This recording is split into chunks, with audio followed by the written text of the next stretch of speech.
But that's the whole thing about this fame shit. Like, if I ever get famous, I'm not That's the problem is, doing any of that. I mean, even if you did get famous, they're going to pull something out that you don't even remember doing. It's going to be like the night of your 21st birthday at a bar, you bought somebody a shot and assumed their gender, and then all of a sudden you lose every cent to your name because of it. Well, if it's something like that or something I said, I can come out and be like, yo, guys, my bad. Like, I fucked up. And I've definitely, either in some way or another, I've definitely said something that's going to piss somebody off. And it doesn't matter when I did it or where I did it, it's going to happen at some point. I'll be okay with that. But I'm talking about something as serious as, like, what he did. Oh, yeah. No. Like, if we're at a party and there's girls there, I'm getting my fucking car and leaving. Like, you will not catch me there. And it's not that I have anything against the girls. It's just, like, I don't want to be caught up in any situation. Because, like, if I'm hanging out, if I bring you guys up and you guys bring a friend and they do something and I'm at the same party where that happened, I look terrible in that scene. Mm-hmm. So I'm not doing that shit. That's such a minefield. Like, if you think about it, like 10 or 20 years ago, there was people doing some really, really foul shit that nobody batted an eye at. But, like, now, you could say one thing and lose, 30 years of career. Or now with fucking Zoom calls. I mean, there was the one guy who got caught jerking off in the Zoom call. Like, that's not something I would have ever imagined. Yeah, like, is that messed up and inappropriate? Hell yeah. Yeah. But he didn't know it was happening, and every guy does it. To some On a Zoom call? Not on a Zoom call, but like on their own time. He thought it was like on his own time, I guess. Now, me personally, I would wait till work's over, Okay. and I'm alone. But he, I guess, couldn't help himself. But yeah, some people have different urges than others, I guess. But the fact that he got caught and they let him go, I was like, damn. Yeah, see, that's the thing, though, is for a fact they were all staring at him for a solid, 2 minutes. Like, because I know there's somebody who orchestrates that call. If I saw that, I understand it's work, but, end the call. Like, boot everybody out. And restart it. Yeah, just get it back. Like, everybody was probably just standing there looking at him going, Like, how about somebody just say something? Tell him to put it away. I didn't watch the video, but I read an article that describes it, and apparently when he got up, the camera went down, so you could see what was happening. Like if I was in a Zoom call with you guys and we were going live for YouTube or something, and that was happening, I'm immediately screaming your name if you don't answer. I'm ending the call because that's not a good look. See, that's the thing. It's I do feel bad because, obviously being older innately, he's probably going to be worse off with technology than somebody who's, doing Zoom calls in college. So, I guess I can understand how you didn't know that your camera was off. But, double check, dude. Just make sure. I get that you have that unstoppable urge and that thing needs to be done. That very second you need to solve that problem, but, just double check. Because, that dude was older. So, he worked in that career for, 20 years. And just threw it all away because he needed to rub one out real quick. Well, he was a news anchor, so he... Oh, really? I thought he was in, law. Maybe he was, but I know it was, publicly broadcasted, which was anybody at any age could watch it. So, that's just one of those things, hey, man, life happens, we have to let you go. Mm-hmm. So, I feel bad for the guy. Because they're not even going to... That's the shitty part, though. And that's what makes me think it's you could work in a career and be 2 years off of retirement and make one mistake and get fired, and it's congratulations, there's no shot you're ever going to retire now because you're going to have to start over. And by the time you get to retirement again, you're probably going to be on your deathbed if you're not already there. Yeah. Which is ridiculous. I'm assuming in that job field you have a pension, so they can take your pension away. Yeah, exactly. Even with my job, technically I can get my pension taken away. But that's only if I do something work-related that's messed up. For his instance, he was at work. So, if I do something here, I'll be fine. I mean, if it correlates over, they'll be like, hey, you're not looking good, so we have to let you go. That is what it is. I'll still get everything, but it depends, how much I fuck up.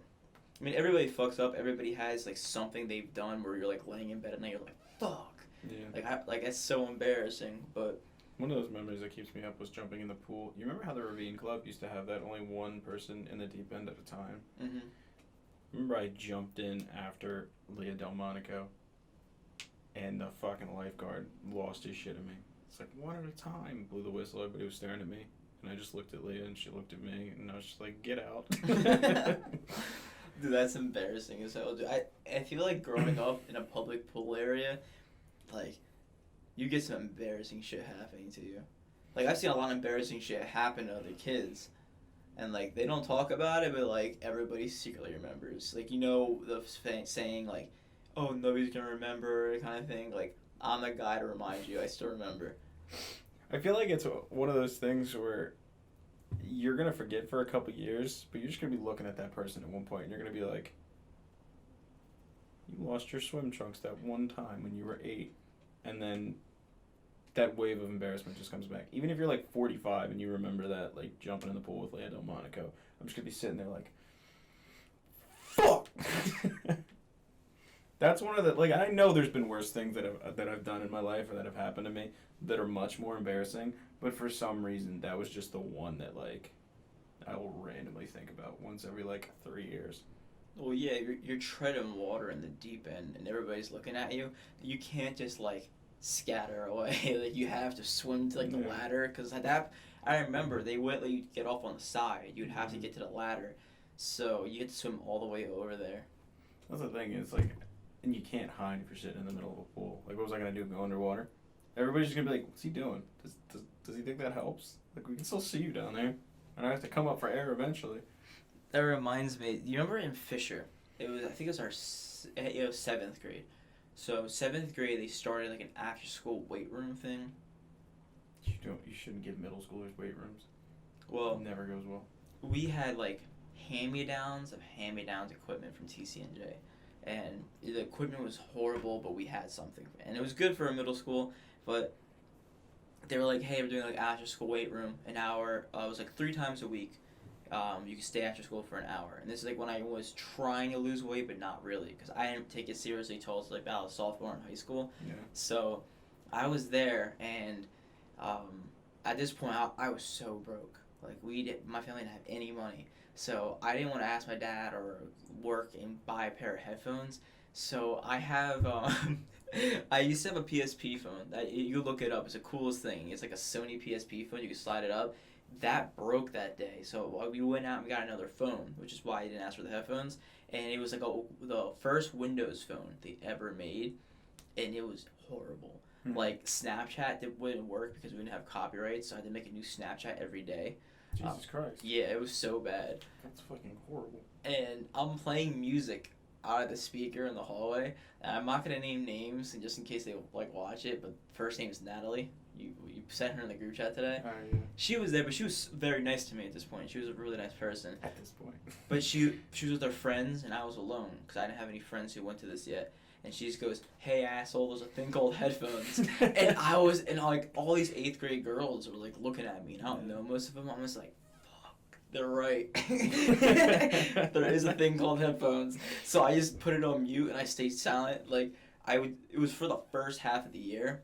Didn't talk to anybody. Mm-hmm. I was just like, let me just work out and go home. See, that's the thing though. It's like any memory that you could have could be significantly embarrassing, but if it's involving a majority, if not all women, makes it 12 times worse. Because then it's like, even if down the road you do buy a pair of headphones, it's not like you could go and try and talk to those women, because you're just going to be sitting there in your head thinking, they're going to remember that one time when I didn't have headphones. Yeah, and then you go, oh look, you wouldn't have bought headphones. But that's like one of the secret powers. Like, if they get together and embarrass a guy, they can force him to change for the better, hopefully for the better. Or they can use their powers for evil. But they're not going to ever coordinate enough to use their powers for good. Like, could you imagine a pack of girls that just went around embarrassing guys for things that they could be doing better? Like, why you flooded so much? Why your hair look like that? Why you wearing socks with flip-flops? Like, okay, no, everybody needs to embarrass a person for that. Yeah, That's socially unacceptable. Like, I get it. Like, you shouldn't be bullying, but some things should be allowed to some degree, you know? See, it's so funny because the people that it's worked for, fat shaming and bullying, will advocate that fat shaming and bullying make a difference. But the people that it doesn't work for are the most bleeding heart. Don't ever do that. That's the most horrible thing that you can do to a person. Everybody's experienced it, and everybody has their opinions on it. But fat shaming does work to some degree, if you don't mind mental scars. Hey, that's the whole reason why I ended up losing weight, was because of fat shaming. That's why I started doing it too. Well, you know the story very well, but I'll just tell it for the audience. I literally jumped into a pool. It's a pool party. Everybody was being real cliquey. So, like, it was two different schools combining. And I I didn't jumped. know there was another school there. Was that like Lawrence? It wasn't Lawrence, it was Notre Dame. Oh. Because Notre Dame was a private school, and Sydney had the party. That was hella kids from Notre Dame or from Ewing anyway. Yeah, and then there was Ewing kids, so, like, the Ewing kids and Notre Dame kids were together. Then it was strictly Notre Dame and strictly Ewing. So Theo goes like, "Yo, man, jump in the pool." Like he thought like if I jumped in the pool, everybody would be like, "Okay, the chubby kid got in the pool. Like we're all gonna get in like bathing suits, bikinis, and swim together and have fun." And we were like a freshman in high school, so at this point I was huge, but like we weren't like extremely horny teens or anything. There wasn't even alcohol or anything like that yet. It was like strictly just fun. So I take off my shirt, run, cannonball in the pool. I get up to the surface and I hear Theo go, "Is that oil?" And I just like immediate tunnel vision. Everything went black, and I feel the like 30 to 50 eyes on me. I just go, "Oh man, this is not good." So I get out. I play it cool, and I immediately lost weight after that. The scars run deep. I get why people say never ever do it, but for that instance, it worked 100%. See, that's what I'm saying. It's like if you don't mind that pain that you'll carry around with for the rest of your life, sure, it's great. It's just one of the most efficient motivators you could have, but like, those scars hurt, man. 2 a.m, you're laying there, you're like, it's not a whale. Yeah. Every time you look at the mirror and you stare at your six-pack, you're just like, it's a fucking whale now. Yeah. Well, now like the whole thing with lifters, they don't want to admit, but the constant bulking and cutting, you develop body dysmorphia. Like you see yourself bigger than you are or smaller than you are. In my opinion, you seeing yourself smaller than you are is a better thing, because if somebody thinks they're bigger, muscular wise, not fat wise, thinks they're bigger than they are, they're the dudes who are like, "Hell yeah, I run the world, fuck you," and like they're actually like super small in reality. Mm. Like those are the people with the big egos that like everybody's like, "Man, that guy's a dick." Yeah, that's true. But I feel like as soon as you see any progress, like if you start going to the gym, you're not going to have body dysmorphia. But the moment you see progress towards the goal that you want to reach, it sets in right away. Yep. Because I mean, which is strange, because as soon as I started losing weight and started gaining muscle and seeing like definition in certain muscles that I was working hard on, I gave it like, it was like 3 days later, it looked like I was where I started. And then that's just ever since then, whenever you look in the mirror, you're just like, even like, I think I'm down 50 pounds from my heaviest, I still feel like I'm the same as when I started. And I know that that's not true. Like, in your mind, you know that that's not true, but like, you look in a mirror and you're just like, I fucking hate you. Mm-hmm. Well, you know, like even though they could, because like, if the days you don't work out, you kind of feel like shit, and then you'll have the days you do work out, and you're not as strong as that one time you lifted. Mm-hmm. So then like you're just pissed off for the rest of the day, and then you look in the mirror like, "Oh, I'm still fat," and then it's just downhill from there. But at least it keeps you humbled. Like I never like went around like taking my anger out on somebody else because of that. Like if I'm taking my anger out on somebody, it's gonna be for a funny reason or a good reason. See, that's the shitty part about going to the gym, is I feel like even with that body dysmorphia, I've never once met somebody who is just like, yeah, today's my last day in the gym. Like, I'm exactly where I want to be at. Like, I've never met a human being that's satisfied with where they're at. That just fucked you up a little bit. I could never imagine somebody telling me that. Like, yeah, today's my last day for the gym. Could you imagine you walk in your gym and you're having like a going away party? It's like, where's he going? He's not going anywhere. He's done. What does that mean?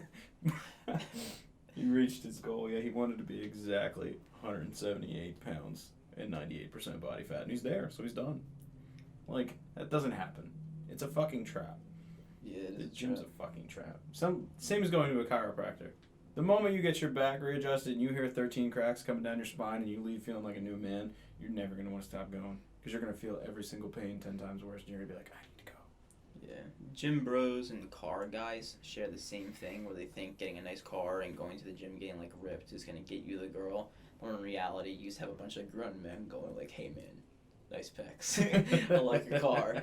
And it feels good getting compliments, even from this like a friendly guy or like woman. Cause I have like a lot of older women who are like, like they'll poke fun at me. And it's like, "Hey, like, it's like your physique looks good," and things like that. And You should be in a boy band.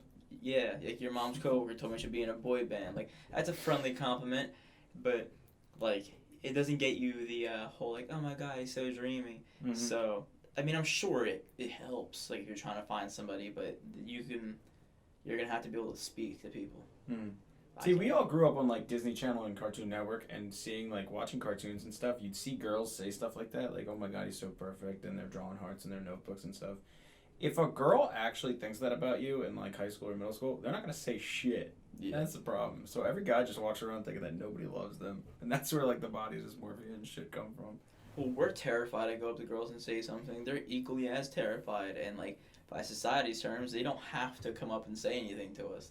So like now there's a room for like awkward silence. Like you remember like the middle school and high school dances when they used to separate us by gender. I didn't go to the high school dances because I knew shit like that was gonna go down. Not high school, but like elementary and middle school specifically. They would be like, okay, the boys and like the girls. Oh my god, that was like Camp Ernie. Yeah, That was. They can't do that now because everything going on with like different genders and like. Yeah, I people. wonder how they're gonna do that. I know they're gonna try. They're gonna try. I think. I don't know how they would do it without hurting somebody's feelings. Oh, they're gonna end up on the national news if they try to like everybody who is or identifies as a female to this side or like. If they did it correctly, Oh my they should do it by grade and then they should do it by class. So like like in elementary school, everybody had their own class. Mm-hmm. Like they should do it by class because everybody's comfortable with the people in there, and then you can go out and do that. Because at that point, you're not identifying anybody.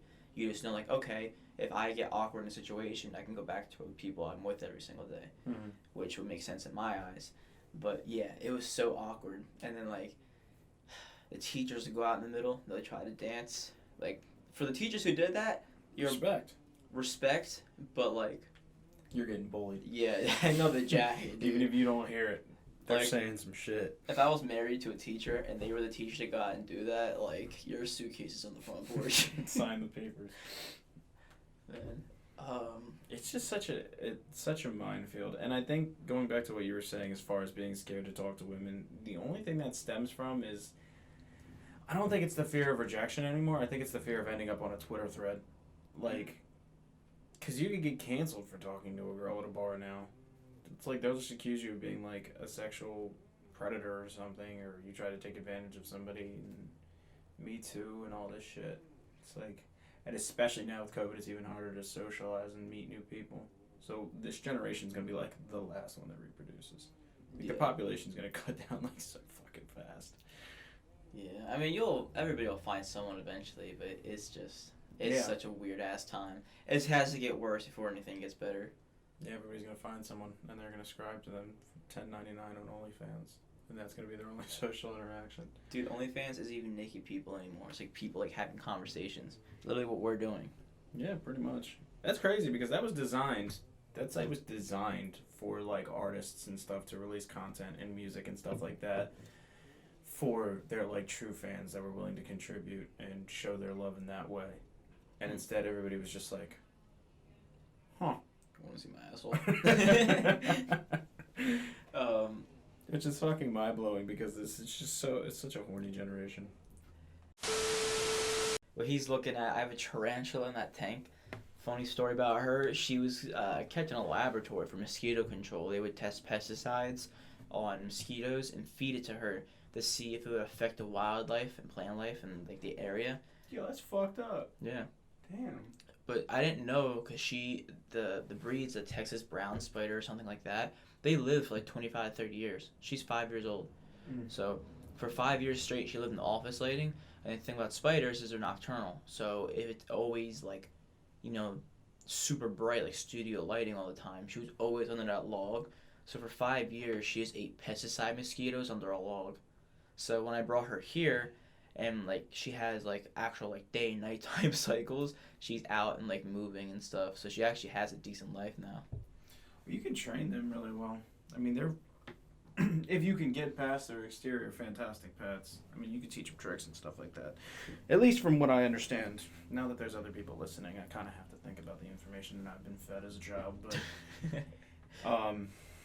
they're one of the definitely more intelligent pets. And I feel like the more annoying or ugly a pet is, the more intelligent it is. Because, like, birds, smart as fuck. Pigs. Pigs are fucking dope. Don't talk about pigs like that. But like birds at 2 a.m, that motherfucker's gonna be downstairs just screaming for no apparent reason. Yeah. But pigs are dope. I wonder what happened to fucking Caitlin's pig. Dude, I don't know. Because they don't live there anymore. The Yeah. things are gone. But they had the same stickers that I have on my door. I thought that they got kicked out of their house, but they might have had a fucking house fire too. Bacon? Bacon. I always see, this is gonna be a one-time thing. I wasn't sure if you were gonna be like, a little bit awkward first podcast. There's definitely some like. Oh, I don't give a shit. What are you reaching down there for?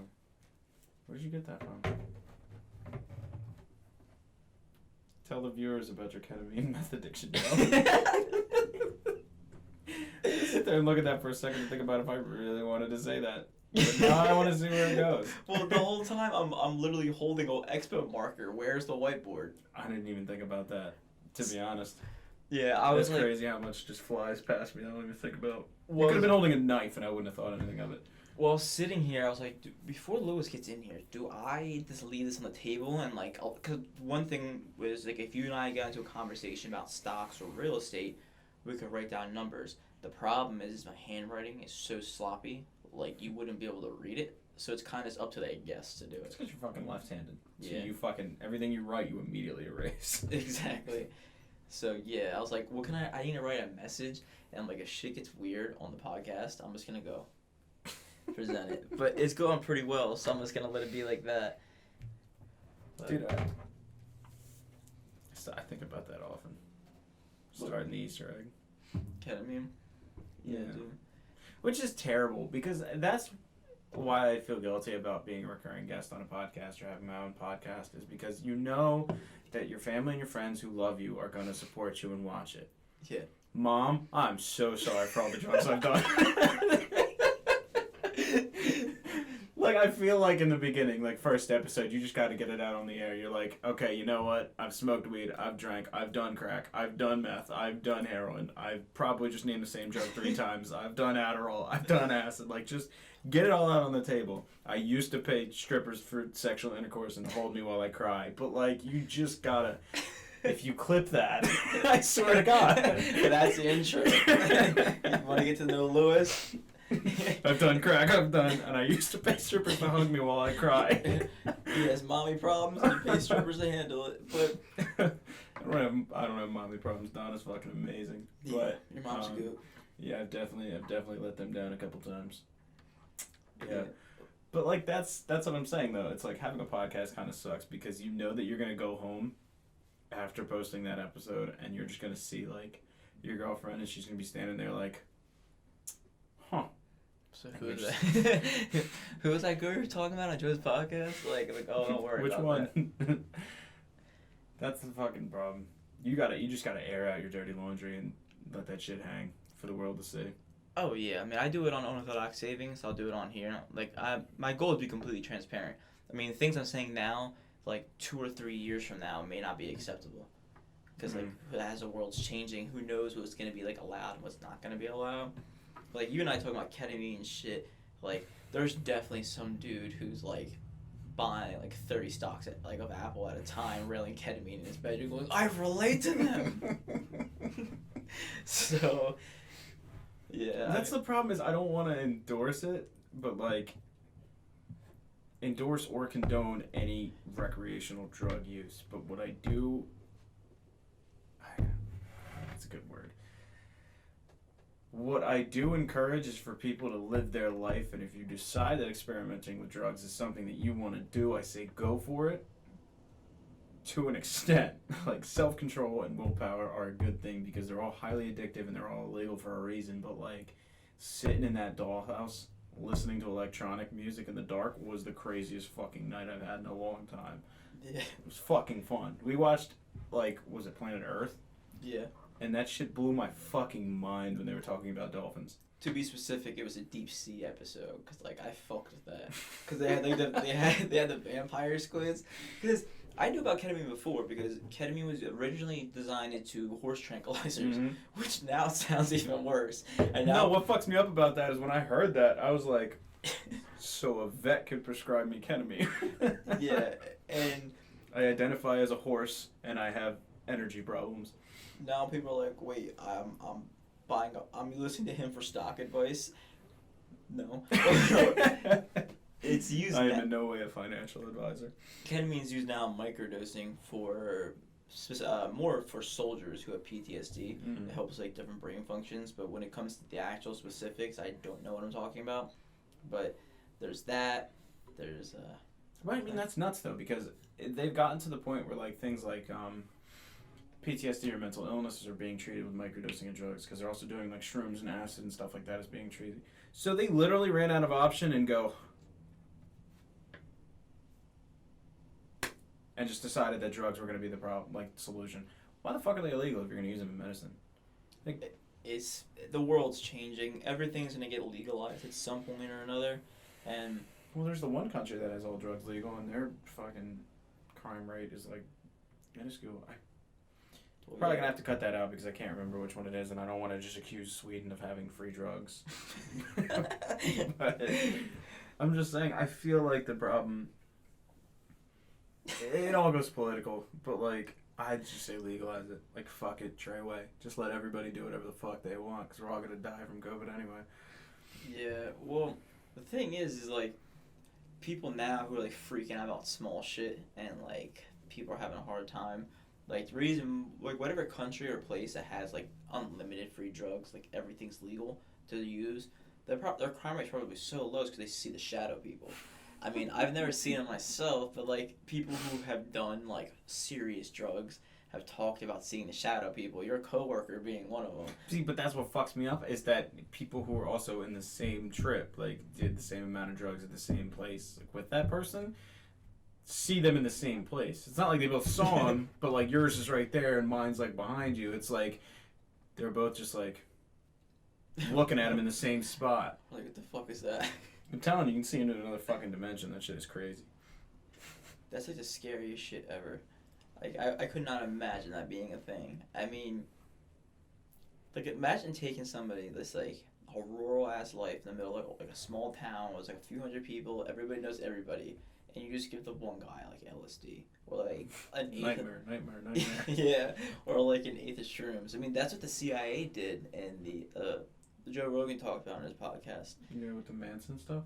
Yeah, and they went to like whorehouses and they like laced the guys to LSD. Midnight Climax. Yeah, Midnight. That's what it's called. Operation Midnight Climax. That is an awesome name for a fucked up situation. That's why I could never forget it, because it's fucking dope. Like, can you imagine that? Like, oh man, like I hate my wife, I hate my life. Like, I'm gonna go do that. And there's some guys who are probably like secretly gay. Like, oh, I'm gonna go there and like help myself, so to speak. And all of a sudden, boom, the world has shifted. You're on LSD. See, it's not like they even consented or knew that was happening. I mean, that was like they would have the prostitute strippers drug them without telling them. And that makes me wonder though, like, what if they sobered up, like, in the place, and they were like, "Was it good for you?" And the stripper was like, "Yeah, that'll be $600." Like, do you think they still like charged them and then told them that they had sex? Were the strippers federal agents? Like, there's a lot of questions that come around Operation Midnight Climax that need to be answered. Well, the reason they did is because if they left, they can't go like, where were you? Like, where did you get drugged? And like, oh, it's at a whorehouse, or well, I don't know the proper term, but I think it's called a brothel. Yeah. Yeah, and I was at a whorehouse. yeah, Just rip that Band-Aid off. well, because like, I'm pretty sure it's not that's not like a appropriate term for that place, but is there really a politically correct term for a collection of prostitutes? no, but I'm just saying, like, if a married man or woman's going there and and you're tripping on LSD, like if you're in a panic mode, you cannot leave and go tell somebody in your family, like, hey, I'm tripping. Okay, where'd you get the drugs? So that's why they did it. So I guess they just kept it there, and they're like, hey, like, give me all your money. Like, what are they gonna do? Fight back? They're seeing like colors everywhere. Yeah. That is the one thing that freaks me out. Is I wouldn't want to do like go at least deep under in hallucinogenic drugs like that, because it's all about like mindset and stuff like that. And I feel like I'm not mentally prepared to fist fight my demons, because I know they'll win. And all of a sudden I'll be speaking Portuguese upside down for the rest of my life because I'm so mentally shot out. I would be, But I'm just gonna wait till it's legal and stuff like that. I know it sounds like, oh, don't be a bitch, don't be a pussy, but I'm not getting in trouble for that shit. See, but that's what we were talking about with the drugs, though. It's like, do whatever you want within reason. Yeah. If you don't want to do it, don't fucking do it. Well, Joe Rogan talked in his podcast. He had like a guy on there who does a bunch of psychedelics. So there's DMT, but then there's DMT 5. But excuse me. So there's DMT 5 or like forget the correct term. I'm gonna have to like put it on like on text or something. But him and the guy both took it, and like Mike Tyson was talking about like licking toads, and it's like the same thing where you get like. Does that like actually work though? Because I mean that's been talked about for forever. Yeah, like Joe Rogan was laughing because apparently a billionaire flew in like 5 million or like a shit ton of money's worth of toads. So there's a private jet full of these toads. Oh my god! And you Can you imagine if the pilot accidentally got a hold of that? Yeah, you're not. Just flying. never lands. Well, the DMT trip, like a traditional DMT trip, doesn't last a long time. Now Joe Rogan feels like it does, apparently. Yeah, well, there's DMT time and there's real time, but real time is 15 minutes. DMT time, you have a family and you've retired. So you live an entire life and wake up 15 minutes later. Yeah, that shit's scary. But the one he was talking about, the different strain, it was like Joe Rogan was like, yeah, he's like, all of a sudden I saw this like white gray pixely world, and he's like, and I just felt like impending doom, and he was just like, oh no, this is scary. he's like, and he was like, I literally like lost myself. He's like, I had no idea who I was. He's like, when I felt myself escaping, he's just like, oh, I died. I fucked up. This is, and he's like, when I came back, when I came back, everything was like, this is nice. And he's like, I told myself I was never gonna do it again, but I did it 3 more times. See, that's the thing with the virtual reality headset, though, that I've been talking about so much lately. When I first did it, I'm in no way relating VR to DMT, but when I put that shit on and they have this whole, like, elaborate design they put in front of your face first where you see all the blocks and pixels fly in and it creates a world around you and there's, like, a fucking giant glass whale just goes swimming over your head. Like, I got hooked and did it for, like, 3 hours. I was just playing VR stuff, and like they have this little workshop where like a Wall-E type robot wakes up and you play with discs that like print shit for you to play with, like guns and stuff. And then when I finally took off the headset, I was like, wow, this world is not as bright and colorful as that little robot workshop I was just in. And then I mean, like, you do, I'd imagine with DMT you have more of an appreciation for the world when that fucking roller coaster ride stops, because you're like, I can finally breathe and like focus on shit again. But I don't know, it just seems scary because you can't tap out of a DMT trip. Like you get buckled into that roller coaster and you're going. Yeah, it's like a meter, and like you can kind of like stop up at the halfway point, or you're on the rocket ship. And if you're on the rocket ship, people have like encountered entities and mechanical elves and all these like crazy shit. So for people who have no idea about this, probably like, what the fuck are they talking about? But the whole VR thing, like, it's been talked about on a bunch of podcasts and videos about how it's going to become realistic enough where people are like, fuck this world. Yeah. I mean, that's the problem. It's like, I got so hooked and before I realized it was like 2 hours later. Even my mom was scared of VR, and then I made her try it. She ended up playing it for like 45 minutes to an hour. And I mean, she has no desire for video games whatsoever. She was having a fucking blast. I mean, she went and told all her coworkers about it and shit. I just think it's funny how, you know, like 20 years ago, you had landlines and shit like that, and then now I can go play in a fake world with a pair of glasses. I think if they came out with like, you know, like Pokemon Go is a thing, you can walk around the real world, they use GPS technology. If you can walk around like Google Glasses, when that was like a theory to come out, and you can look through as a VR world, but still see the world for what it is, but like, you can collect coins and find Easter eggs in the real world. Like, our generation would love that shit. And imagine what our kids are like with that. I feel like that's like a realistic way of like really getting people to fall for VR. Because like what you do in your room, like, you know, like, okay, I have to put it on, play the game, or go into a certain world. But like, if you could drive with a VR headset on safely, like, not like see like a video game, but see the roads and everything how they are. But like, I don't know, and the sky's like purple and you have like a bunch of clowns flipping you off, like the day's gonna be a little bit better. If anybody's gonna do that, it's gonna be fucking Tesla. Out of sheer boredom, he's gonna make your windshield a VR fucking display. Dude, that's a great idea. It's not, because you're gonna crash. Well, well, actually, Tesla's safe enough to make you not crash, so. Well, they can drive themselves. Eventually, people are gonna stop driving. Like the windows and everything can be a VR world. Like imagine like you're on the commute to work. You're like fuck going on the highway for 15 minutes. You want to just put on like the windows in your room. Yeah. That'd be fucking dope. That would be really cool. Yeah, if you could. I mean, if it was a perfect self-driving like feature, but then there's that whole debate about like if a person's jaywalking across the highway, is the car going to stop for the person and risk you getting in an accident, or hit the person to stop you from getting in an accident? Like, we would need every single person to be driving a Tesla, like, self-driving. Like, nobody would be able to drive the cars anymore. We'd have to automate the entire travel system. And then we could have some, like, Tron-type windshield where you're driving into a virtual cityscape. I mean, that would be fucking wild, but... I think for like the switching stages, because like Volkswagen owns a lot of car brands, they are going to make the push for electronic vehicles and have things drive themselves too. So they're going to be competing with Tesla, and I feel like highways are going to be first. Like highways are going to be like self-driving, and then they'll have like designated roads for like manual cars. I feel like if anything, they're just going to keep it like in a city. Like, I feel like Los Angeles is going to be, like, the test ground for, like, automated roads. Yeah. And then if that works, they do national highways and stuff like that.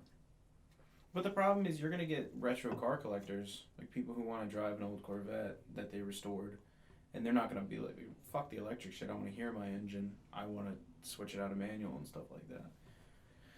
And then, like you said, if there was roads dedicated only to manual cars and stuff like that, or like actual gas-powered cars, then that limits travel for people who drive like the Teslas and on the automated roads and stuff like that. Well, I feel like if it was like one main road that kind of like just goes around and people can take like the scenic route, because if everybody's self-driving at this point in time, people would have the like car that drives itself and then their fun car, the car they actually can physically drive, and that's gonna be like, hey, I don't care how long it takes, I'll take the scenic route. But you'll always get those dudes who are like, I don't care, I'm taking on the highway. But then if you get in an accident or you hit another car, then you're completely at fault. Yeah. So maybe they could dedicate like 2 lanes to the highway. Like if it was like a 4-lane highway, like dedicate 2 lanes to be self-driving cars only, and then the other 2 for like freeform, whatever the hell you want, kind of thing. But then I feel like people would still, like, if 2 people are holding hands in the free driving lane, they would still try and, like, oh, there's no self-driving cars, let me just hop into the electric-only lane, and then just to go around them, and then accident happens. So it's like every system could work, every idea could be great, but then you add humans into the equation, and that's where the problem comes in. Just like communism. Yep, we fuck everything up. It's perfect on paper. Yeah, they call it the paper tiger, but it crumbles and falls. But yeah, the future of this podcast, I don't know where I'm gonna go with this thing. I know at least once a week I want to record something, and as far as when I put them out, I don't know. Because for unorthodox savings, if I talk about finance and real estate, I'll upload every day at the same time. But I usually post on Sundays or Wednesdays for my channel, and my viewers know that. But for the Stop Yelling At Me podcast, I'll upload the full episode and then edit it into clips of what we talk about. So we just talk about VR. I'll have that and title it, and I'll make the titles worthy so when people search it, it goes into their algorithm. But yeah, I'm going to think of like guests to have on. You're going to be a reoccurring guest. Like if nobody's like available to come on, I have you on to talk about shit. So if something's going on in the news, sports, anything, it's like you can bring topics, but as far as like a plan for this is going to be like anything goes. I mean, I think that's the most organic way to do a podcast anyway.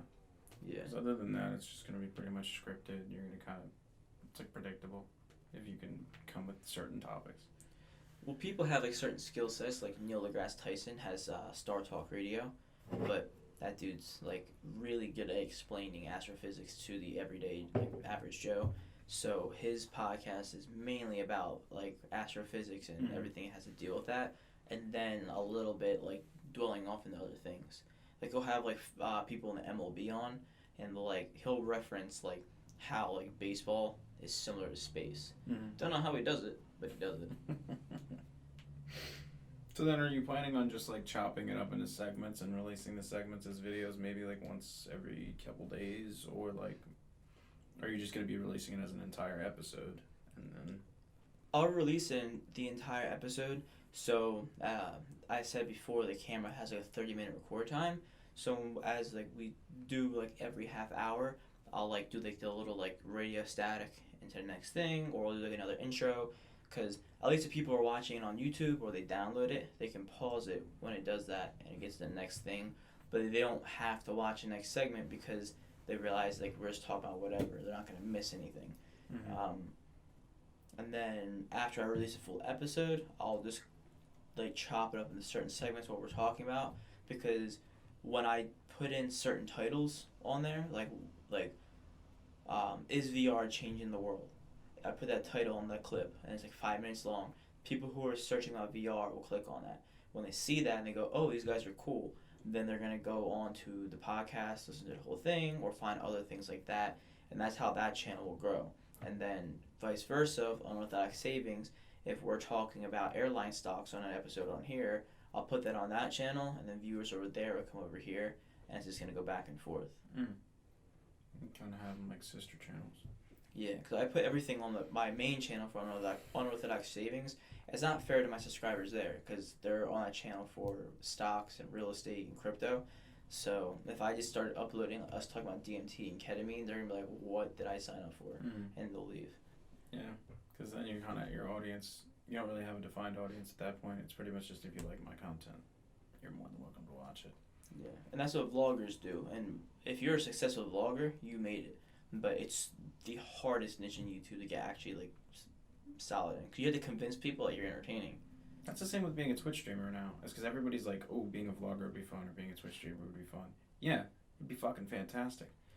But every single person and their mother has the mindset that being a vlogger or a Twitch streamer is fun. So the market is flooded with Twitch streamers and vloggers. So like you have to make yourself stand out and make your content enough for people to actually want to subscribe to you versus the next person. Yeah, and everybody has a podcast now, so like this is more for my own entertainment and fun. But the finance niche and stocks and everything, nobody was interested or talking about that until GameStop came into play, and then I mean, that's a harder market to breach. You got to know what you're talking about to go now. And I do. So like I put in enough time and effort where I can actually explain things to people. The hardest part about a niche like that is explaining it in a way to somebody who knows absolutely nothing can understand it, and somebody who does know what they're talking about can still stay entertained.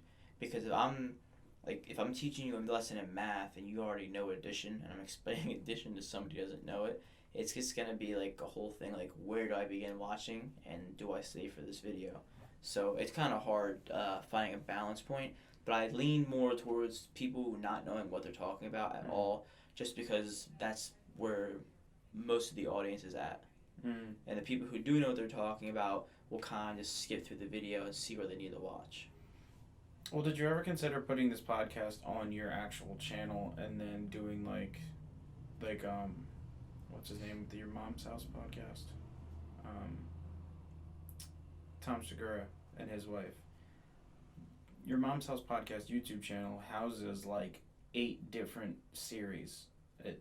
It's got his podcast with his wife, and then it also has his podcast with Bert Kreischer, and then like a couple other podcasts, and then they just upload everything onto the channel, but then sort them into individual playlists. So like if somebody was coming to you for your podcast, they could click that playlist and watch the podcast, or click like for the financial stock advice and go through that. Or like when you talk about differing stocks, have that like a different playlist. I'll have that. I'll have a playlist. Will be like podcast clips, and then if I have that clip in the podcast or talk about real estate, I'll put it in my real estate playlist. But for the full episode, I won't upload it there. The reason being, if somebody's subscribed, they click on subscriptions tab, or if they have the bell turned on, they'll know that I posted. and if they're signing up for that content, they're not going to watch the full thing. The one thing I don't want to do is overload my viewers with content that they didn't really sign up for. So my goal with them is to strictly upload what I told them I was going to upload on there, and then if they like who I am as a person, they'll come over to here. Because I can get both channels monetized, so I can make money off of both of them. A famous finance YouTuber is Graham Stephan. He has 3 million subscribers. He has the Iced Coffee Hour, I think it's called, and he literally just talks about finance and has other people on there. But now he's getting into really famous YouTubers and asking them what do they do with their money and stuff like that. So he has a really cool gig with that. But I wasn't really too interested in doing that myself, interviewing people. But if it came up in a conversation, obviously I'm more than happy to talk to them and see what they're doing financially. That seems like, well, Joe Rogan, his podcasts lean more towards interviews that turn into free form conversations whenever they accrue a jumping off point. But it seems like your podcast is sounding more like just a conversation. Wherever it goes versus interviewing until you get to that jumping off point where he starts talking about monkeys ripping your fucking face off or DMT, things along those lines. Yeah, pretty much. I mean, I don't want it to be, I want to post often enough where people want to keep watching it, but I don't want to make it strict enough where people feel like they have to be 100% attentive the entire time. Because when they do that, it's exhausting. A lot of people listen to it on work. There's been so many episodes of podcasts that I've started and just haven't finished because I got sidetracked to something else. I want that to be something somebody can do, watch and listen to, and not feel upset if they don't finish the whole thing. Yeah. So. Well, it's also nice when having a free-flowing conversation like that is that it's not linear in the sense that you need to know what happened in episode 2 to kind of understand what they're talking about in episode 8. We can branch off and do something like that. That when you talk about the playlist, if you and I got bored, if we want to do a Halloween series where we just got really high or got paranoid and talked horror stories, we can do shit like that. I'm not gonna leave the room the same person that I entered when we do something like that. Well, I'm just saying, if we got bored, we just do an extra episode and then put it on there, and all we have to do is just make a small clip, upload it, and then be like, hey guys, we're just letting you know we're starting this. Just give the viewers a heads up and they'll be cool with it. Yeah, that's true. I feel like transparency is the only thing you really need to be able to have a devoted fan base. Let them know when you're posting, what you're posting, maybe why you're posting it, depending on if it's something a more serious conversation. I actually have another friend who has a YouTube channel, but his is a car channel because he's got a Mustang that he's custom built and stuff like that. And he posted a video, I think it was along the lines of mental health or something with more weight to it than No Offense car videos. And he gave a disclaimer on the video and on his social media that he knows it's not his usual stream of content and that it was something kind of out of the blue, but he's dealt with it a lot in his life and he wanted to talk about it. The video wasn't going to be monetized and stuff like that. And I watched it because I was he was transparent about it. And even though he stepped out of his usual stream of content, that he gave a disclaimer and explained why he was posting what he was posting. And I still gave it full watch, a like, and everything like that. Just because it's annoying when you subscribe to somebody for a certain reason and then all of a sudden you get a random video of them playing video games. If I subscribe to a cooking channel, I don't want to see you cleaning a carpet. It's not what I signed up for. But if you told me hey, I'm posting this because I've been struggling with this and I want to help you out, then I'll be all right, sure. Yeah, there's been plenty of YouTubers who've done that I'm subscribed to. Where one guy, I forget his channel name. I'll give him a shout out just because if I can help out other finance YouTubers, I will. But older dude, has a McLaren, Nice. successful, but he's doesn't have that many subscribers. He has more than I do, around 2,000, and he was just hey, I got family stuff going on. He's I'm taking a break for a month. He's I'll be back. And I commented hey man, we'll be here when you come back. And he's thanks Joe, I appreciate it. And when he came back, I was what's up, welcome back, everything like that. And people do it for more serious reasons and non-serious reasons. And people are really understanding. If you'd like a channel, you're not going to be I can't believe... The people who are I can't believe you're leaving, I'm unsubscribing, you should just let them go. See, but that's the thing. That's the problem with the day and age that we're in, and this brings up a really good point. So, watching people on computers and TV and stuff like that, especially professional athletes, people kind of forget they're human. Like, if you have, I'm not gonna say a problem with gambling, but if you have an affinity for gambling, especially on sports games, and you see one person like LeBron miss the game-winning shot, people light them up on Twitter. Oh, Like yeah. they say some inhumane, foul, like inexcusable stuff to them. Like people are people. I mean, just because you watch him for a certain reason, or you need him to win a bet, or you just want to learn more about financial advice. I guess just because like they're in a computer screen or on a TV to you, you kind of forget they're human. But like, that's the part that blows my mind is you see people on Twitter and stuff saying some foul shit. Yeah, and if I ever reach that kind of level of fame, I understand why people do it, but I would rather have my fans, instead of being like hateful, like Joe, like when I see you, I'm gonna beat the shit out of you kind of thing. I'd rather them make fun of me, like on Joe Rogan's comment section. I don't want to be like Joe Rogan, but at least his viewers, when they make fun of him, it's just like, Joe, all I talk about is like this Rogan. Like that's funny. Like even though like I like him as a podcaster, like and they're hating on him, like it's a funny comment. And I can appreciate that. I'd rather than make like creative jokes and bully me in that sense.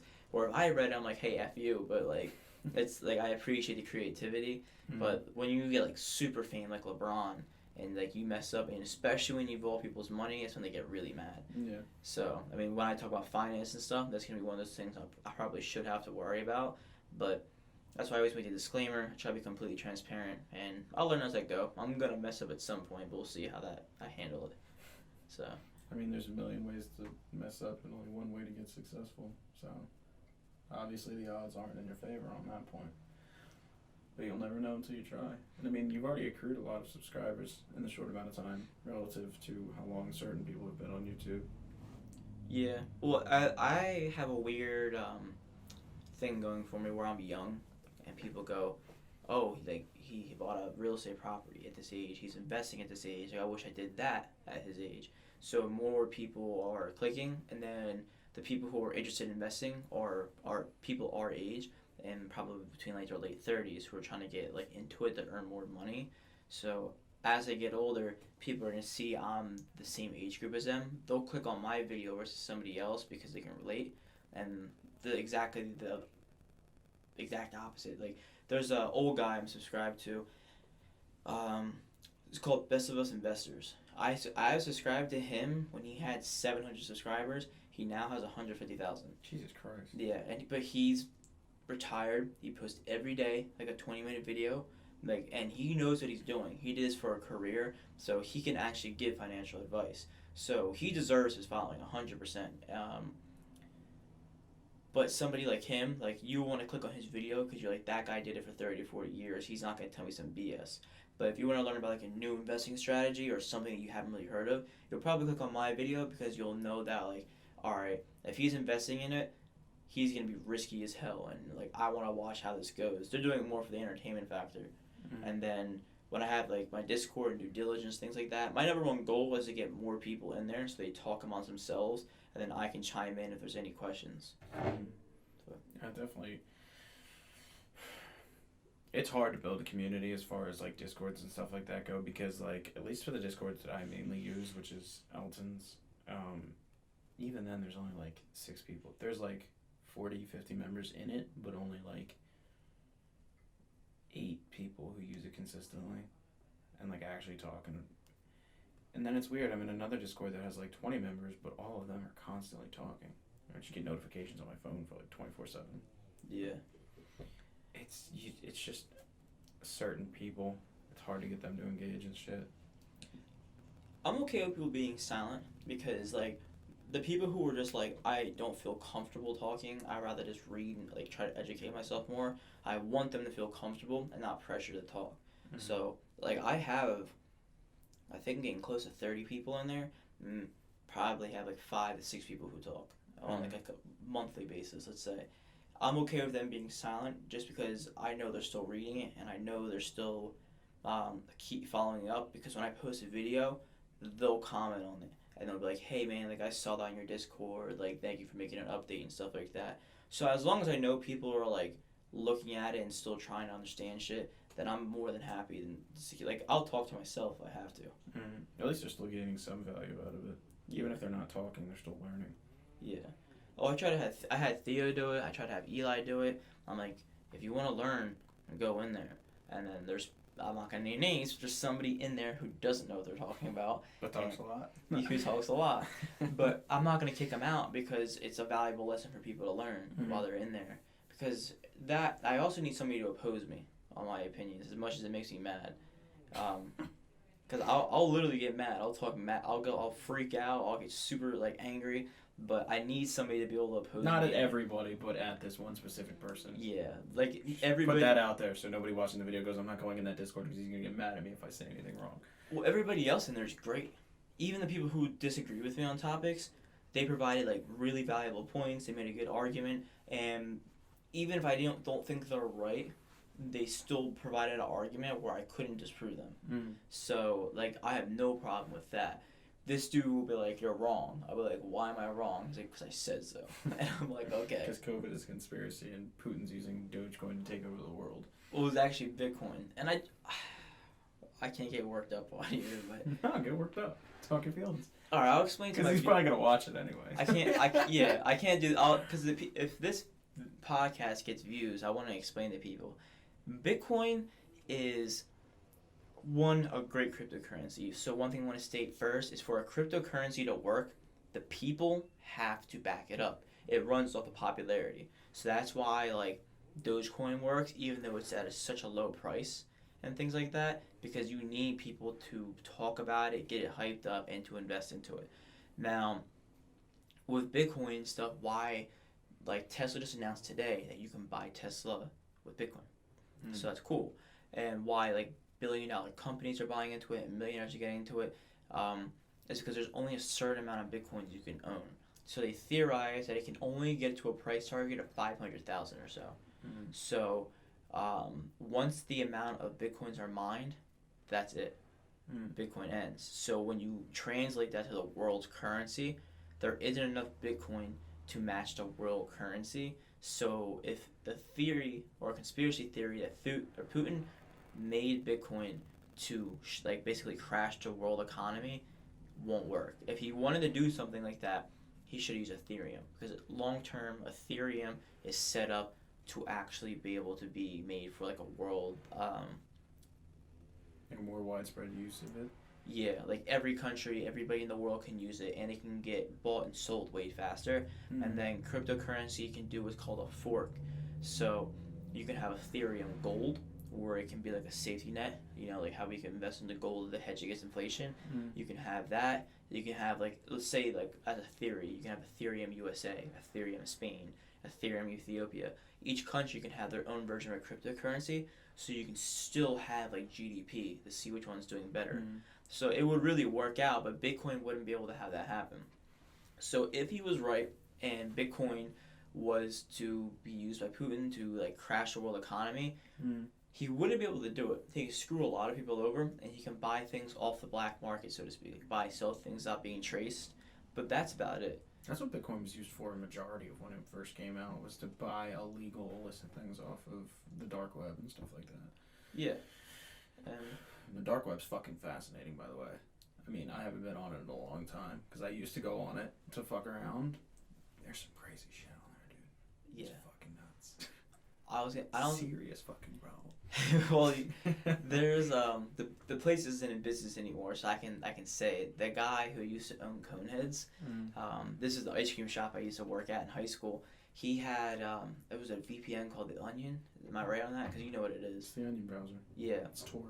Yeah, we had that. He showed me his setup in his house. He has like all these wires and boxes that like scatter his ping and all this stuff. And I'm like, what do you need that for? And he's like, oh, you see these ice cream machines? And I'm like, yeah. He's like, I got them for $5. And I'm like, what were they used for before this? He goes, I don't know, but they were dirty. And I'm like, you're feeding people, dude. And he's like, well, I had it inspected. I'm like, I'm working here. I'm like, and for the record, I ate it, so like I'm okay. So whoever ate it, I guess is okay as well. But he was on there. He goes, yeah, I'll show you on the dark web, because I wanted to learn. and we're scrolling through, and you can see like Dracos, which is an AK-47 without the buttstock, and then people were selling like Cheetos in a Ziploc bag. Yep. But then you can get into some not okay stuff. Some serious felony jail time shit. Yeah. Some morally questionable stuff. Yeah, and it's not like you have like a filter on there where you can kind of be like, okay, or you can search for things, but that doesn't mean you're gonna get just that. And that's what he explained to me. So as we're going through, like I saw some crazy stuff on there. I don't really want to like get into. It's more of like I guess you can call it like a snuff film, like nothing like underage or anything weird. Like, that's on there too, by the way. Just for full disclaimer. Yeah, well, I know it is, and people definitely know it because people get in trouble for it. I didn't see anything like that, but like this, like I didn't even know the fucking name for it. It's basically like people were selling their own shit and stuff on there, like physical like poop on the black web. I'm like, why would you want that? I don't like this conversation's getting crazy, but I'm looking at this, and I'm like, he's like, yeah, man. He goes, anything you want, you can buy on here. And then I never went on there myself personally, but he goes on it all the time. And this guy's a weird guy. Yeah. He drove one of those like Ford minivans, and a lot of people don't know they made it because it's mainly a work truck. Mm-hmm. Yeah, and he always carried like ice cream supplies in the back, and he would be like, "Can you help me carry this in?" But he would have to. I couldn't see what's in it. He would have to bring it out and then roll it in front of the truck for me to grab it. So I don't know what he kept back there, but it's definitely some sketchy shit. It has to be. That's the thing is, I used to go on. It was possible if you knew what you were doing to get past the security that we had in Ewing High School on the Wi-Fi. Like, 'cause you know how they had like the profanity filters and stuff like that, so you couldn't go on any inappropriate websites. Mm-hmm. Well, Tor itself, the download was blocked on those computers for obvious reasons. But if you knew how to download it, you could download it, do a little bit of tech magic, and you could get on Tor in the school. So that's what me and, I'm not going to say his last name, but Sean, not the emo, not the broken one, but the Adderall one. Me and him used to go on that in the media center and just do some nut shit. Because, like, if you use... The Onion browser wasn't entirely used to buy drugs. It's like, we used to use it so we could watch Netflix and shit in school. I don't want to interrupt you, but I don't want to overlook the fact people are wondering what kind of Sean's went to our school after that. Well, I wanted to not name names, but I needed to identify which one it was to you for that exact reason. Yeah, but I know when I said that name, like 4 different ones popped in your head. If I ever have anybody meet me and they go, "Which Sean?" Like, don't talk about him. I'll have one of them on the podcast. 'Cause I can talk to one. You should have that one, the one I talked about. The Adderall one. Yeah. Yeah, That he's guy's cool. fucking funny. But you're on the Onion browser on school. Yeah, but we used to only do that just like watch Netflix and shit. But the problem was after we started doing that and we learned how to do it, because we kind of learned how to do it together. I started doing it like when I'd go home and I was like bored, I'd go fuck around on it, and like pretty much the same thing you did. I wasn't on it 24/7. I wasn't buying drugs off the internet, but like I just did it out of curiosity because there's always the stories where people are like, you can buy literal shit or drugs and like everything we talked about. So out of boredom, I would just like look and see the kind of crazy shit, and I mean, fucking anything you want. I mean, even if you're not buying shit, you could just watch videos of people doing like just committing serious felonies. Like you could watch somebody get their head cut off or some crazy shit. Yeah. Well, that's how it used to be. Like now, there's like levels to it, which is a good thing because if you're smart enough to get onto a certain level, if you want a laptop for cheap, you can go on there and get it on there because like that guy stole it from somebody. Oh yeah, absolutely. And he Definitely fell off the back of a truck. Yeah, so like you can like basically be like a real life Robin Hood type of thing on there, or you can go on and get some serious shit, and that's not okay. The problem is I don't want kids going on there. 'Cause like when we went on, it was like Wild West. Nobody would know anything went. Yeah. But if kids go on it now, there's definitely some form of tracing, and technology's way better at tracking IP addresses. So it's not like, oh, like government and cops knock on your door going, hey, what are you doing on this website kind of thing. That isn't the concern. The concern is some creep out there going, like, let me look through your camera and see what you look like kind of thing. Yeah. That's what will bother me. Yeah. Well, that's the thing. And it's the reason that Tor is used for stuff like that is because of its security. It's like, if you ever the dark web and the deep web are two completely different things, which is fucking weird. So, like, apparently, the dark web exists without existing. Like, those websites are created every single time you want to go on one, but it's almost like object permanence, where as soon as you're off of it, that website stops existing, which is why it's so fucking secure. How they do that, I can't fully explain that. I didn't even know that was a thing. Yeah. It's fucking nuts. But that's the reason that Tor is used for stuff like that, and that's the reason it doesn't get caught, and why these people can sell drugs online and stuff like that, is because the amount of security that those websites have in them. But you're right, and security is getting better as far as tracking people. But the problem is when you got someone who owns an ice cream shop, and in his basement it's got 13 different computers all pinging different computers throughout the world, because you can use your computer as a relay to access like the dark or deep web, which will access a VPN, and like this whole complicated process just so you can go on order some fucking meth. But like, the problem I had with going on there is like, even when you fucking boot that thing up, I mean, we were just using it to watch Netflix in school because it was blocked during the fucking profanity filters, but even going on that fucking thing, I just felt dirty because I was like, I don't know what I'm endorsing, or like, I don't know what me using is like. Same as watching a YouTube video. Like, you watch a YouTube video, someone profits. Am I using this browser? Like, am I using this browser, and is someone profiting off of it? Like, whoever created it doesn't care about all these people selling drugs or posting illicit videos and stuff like that. Like, am I supporting something by using it? And that's why I ultimately stopped using it, because I like didn't want to support somebody doing something disgusting. The guy who owned the ice cream shop admitted that he bought off of there was his friends were into firework competitions. So like, you can make your own firework and release into a competition.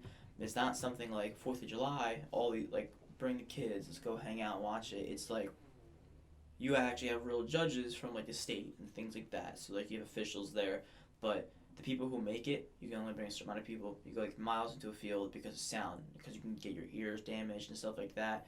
And you'll get rated on the explosion size, the sound, color, and different things like that. So it's kind of cool because like, kind of like car racing, you can get like how a car looks versus how fast it goes, things like that. Same thing with the firework. And where I'm getting at, he bought an illegal firework off the dark web. And he's like, let me buy 2.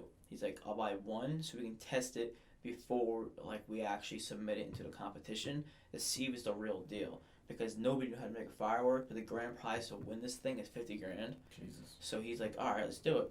And they live in like a condominium complex where like all the houses are the same, like you see like in Disney movies. And he doesn't have a video, but he has a picture, and the picture is the entire night sky lit up because he lit it off on top of his roof, and it rained fire onto the street, and all of his friends were running. Jesus Christ. And like, apparently like, he like broke like everybody's windows and stuff like that. But long story short, his dad owns a lot of businesses in our area, so the family itself has FU money. And that was the reason why he was allowed to own the ice cream shop, because his dad owned that entire complex. Jesus. Yeah. Jesus. See, that's the problem, is when it comes to having, like, absolute power, as far as the dark web goes, I mean, literally anything you want, you can have, you're gonna get some fucking people who are gonna do some stupid shit. Because, I mean, that was just a firework. Imagine if he actually ordered a fucking Draco, like you were talking about. Yeah. It's fucking terrible. I mean, you could order chemicals and shit off that fucking thing. Like, you could literally make a bomb off the fucking dark web if you don't like it, which is fucking horrible. Yeah, I don't dude. believe that you're allowed to use that website. Well, that's why I'm glad the security got better. It's because the people who are really dumb and are like, oh, I'm gonna go on there and buy this. Like, I hate this kid at school, or I hate this guy at work, or something like that. They can get traced and tracked down for it because they're not smart enough to go and set up everything. They have it pinged to 19 different countries. Mm. So, if somebody's gonna be that smart, I hope they're responsible enough to not do anything to harm anybody. Because I don't know, like buying an ice cream machine, because ice cream machines, believe it or not, are very expensive. I'm just referencing because that's all I know. If you get it for that cheap because you're trying to make your business set up cheap, that's okay, I guess. But this guy was weird, and I don't want to stand up for him because he's the kind of guy, like 5 to 10 years from now, you find out he was doing some crazy shit in his house. Yeah. Like, he basically, I was 17 when I started working there, and he would let me run the shop the entire day. Like, open and close, open and That's shut. how you know he doesn't care about that business. Yeah. That's FU money. Well, I used to have you guys go in there. I used to, like, give away free ice cream. I used to bring my piano in there. I used to play the piano, read. I used to blast, like, music that's not appropriate because there's kids getting ice cream. Yeah. It's just a crazy setup. Yeah, I mean, that's the thing about the dark web. It's like, I'm glad that it's not a more widely known concept and a widely understood concept, because then you'd get people who don't know what they're doing or just angry and bitter and want to buy a gun and kill somebody. Like, could you imagine murder-suicide rates if everybody knew how to use the Onion browser? Yeah. It'd be fucking horrible. So, like, the people who actually know how to use it and are tech-savvy enough to be able to access that, I mean, you could do it with a base knowledge. Even if you just learned how to use that, it's pretty easy to use. And it's pretty easy to learn how to set up. I mean, it's about as much work as it takes to set up a fucking Minecraft server. You can set up the Onion browser. Yeah. But a lot of people don't even know it exists. They just know about the dark web or have heard about the deep web, and that's as far as their, like, knowledge extends. They don't know about the door to get there. Most people are dumb enough to type in on Google how to get into the dark web. So then right then and there, FBI is like, okay, let's write that down. Watch list. Yeah. No flights. Yeah. That's the fucking problem. You just can't give people that power. I'm just glad it's not a more widely known thing. Because, I mean, if I was planning on doing, like, if somebody was planning on doing something stupid, you could get it on that fucking place. It fascinates me. And even the way it actually orchestrates, like, the way that you actually have to access the deep and dark web and the way that they exist. Like how I was talking, like, the object permanence kind of thing. The entire concept's just fucking fascinating to me. Because, like I said 20 years ago, we had fucking landlines. And now I can order a gun on Amazon. Well, you actually used to be able to buy, like, ammunition and stuff back in the day off of Amazon for real. That's fucking crazy. But that got shut off real quick because everybody's like, there's, like, different laws and stuff. I mean, you can do that now, like, for something, like, less trivial, like vape liquid. Mm. You couldn't order it to New Jersey because it wasn't legal here for a little while. Yeah. But you can order it to PA. So. I feel like New Jersey's strict. We Hell have yeah. a lot of shit that's illegal that is not illegal everywhere else. Well, we follow New York. We're like the sister state to New York. A lot of the laws in New York we follow, but we're a little bit less strict than them. New York's also a lot worse of a place than we are. Yeah. Everybody wears Timbs. Gotta be intimidating somehow. And black puffers. Yeah. Well, that's like hollow points are illegal in New Jersey, right? But they're not illegal, like, in other states? Yep. It's fucking strange. I mean, it makes sense. Could you imagine getting shot with a hollow point? Yeah, well, like, even if you're a hunter in New Jersey, if you carry a shotgun in your car, you have to bring a permit. You have to have it in a gun case that's locked in the trunk. And You can't be able to reach it, right? you can't be able to reach it. Your bullets have to be out of the safe that's locked and into, like, another container and stuff like that. So, like, if you were to ever use it for self-defense reasons, like, you won't have enough time. It's going to take you, like, 20 minutes to get everything out ready. Could you imagine asking somebody to stop murdering you for about 30 minutes so you can get your gun together? Yeah, man, like, hey, Give me a fair chance, bro. I know you're carjacking me, give me 20 minutes and this is going to stop. I hope you can do this quick. Because in 45 minutes, you're going to have a real problem on your hands, buddy. And if please don't leave, like, longer than 100 to 200 yards because I won't be able to get an accurate shot. It's like, stay around here. Can you kindly carjack me, please? That's fucking ridiculous.